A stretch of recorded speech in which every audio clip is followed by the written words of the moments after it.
because humility is the essence of poor in spirit, being poor in spirit. It's the essence of emptying yourself. It's the essence of worship. As a matter of fact, you cannot worship God without the element of humility being present. Because in reality, what you're doing by worshiping God, you are obeying the design of God for your life. Because it is through worship that God is allowed to enter into you and manifest his presence and his purposes and design and work. Remember, Jesus said, my Father is working and I am working, but it is what I see the Father do that I do. So it's my Father's work within me that I do. I don't do anything outside of the Father's work. And so this is kind of like the same thing as humility. We come to God in that obeying his design for our lives. And we learn that incrementally. We just don't all of a sudden get the 100% version, We don't understand it all. What we do is we work out through humility, through that obedience to the design of the Father, that we learn greater dynamics of that humility, and we're also learning the design which he created us to be. And it's not only that what mankind was created to be.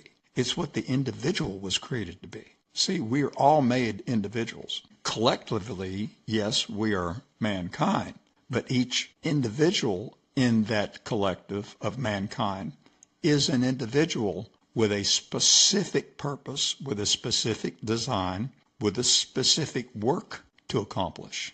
And it is all accomplished in God's design, which means if it's God's design, then it's his work. And that design is expressed through the individuality. Exactly. It's not expressed through group think at all. In fact, that would be the opposite of God's design. Well, let me ask you this. How many people got saved by your salvation when you got saved? Just me. There you go. But the goodness from it Yeah. was cultivated from that action, spread out. But that was through humility. Exactly. It was through God's design in you specifically, Rob, in you, that was making the design of God, or literally, subsequently, God himself, attractive to someone else. And I think to distract from that reality and that truth, I know where you're going, is where the devil goes with what he's doing to this day, this very day, and we call it groupthink. Everybody's being placed into this group, and then the devil will twist all of that context into oppressed and oppressor. And then, so he's always creating an enemy, somebody you should fear. Yeah. Somebody you should fear. You should fear that group of people, not that person, because a person isn't ominous. It doesn't have a lot of effect. Yeah. But a group of people, oh boy, look out. They have pitchforks and torches. Yeah. If one guy with a pitchfork and a torch, I don't care about him. Both of his hands are used. So I can knock him out.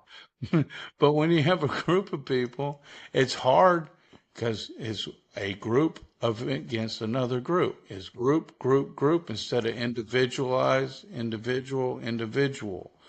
We have individual rights and freedoms. Mm-hmm. It's not group rights. Yeah. Everything is individualized. And that's the key component to knowing if it's godly, if it's all individualized.